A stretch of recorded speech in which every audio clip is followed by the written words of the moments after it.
NA-129 में ضمنی इंतखाब का दंगल सज गया है, लेकिन अब तक वोटर्स के न आने की वजह से पोलिंग शुरू नहीं हो सकी है। मज़ीद तफसील जान लेते हैं नुमाइंदा डॉन न्यूज़ मियां शुएब से।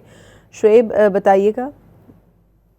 जी बिल्कुल, लाहौर के हल्का NA-129 में ज़िमनी इंतखाबात का दंगल सज गया है। आज लाहौर का हल्का NA-129 में जो ज़िमनी इंतखाबात के लिए वोटिंग का अमल शुरू हो चुका है। हल्के में कुल 334 जो पोलिंग स्टेशन बनाए गए हैं, जिसमें 170 के करीब जो पोलिंग स्टेशन हैं उनको एहसास करार दिया गया है, जहां पुलिस की भारी नफरी तैनात होगी। उसके साथ साथ इलेक्शन कमीशन की जानब से रेंजर्स और फौज की मदद भी तलब की गई है। हल्के में जो वोटिंग का अमल है वो सुबह 8 से शाम 5 बजे तक बिला तातल जो है वो जारी रहेगा, क्योंकि आज इतवार का रोज़ है, छुट्टी का रोज़ है, तो लाहौरिये जो है सुबह के औकात में कम ही तादाद में निकलते हैं। अभी भी हम देख रहे हैं कि जो वोटर्स तो नहीं आए, लेकिन जो पोलिंग का सामान है, अमला है, या जो पोलिंग एजेंट है वो अपना पोलिंग स्टेशनों पर पहुंच चुके हैं, लेकिन वोटर्स अभी नहीं दिखाई दे रहे। जी मियां शुएब हमें अपडेट कर रहे थे, आपका बहुत शुक्रिया।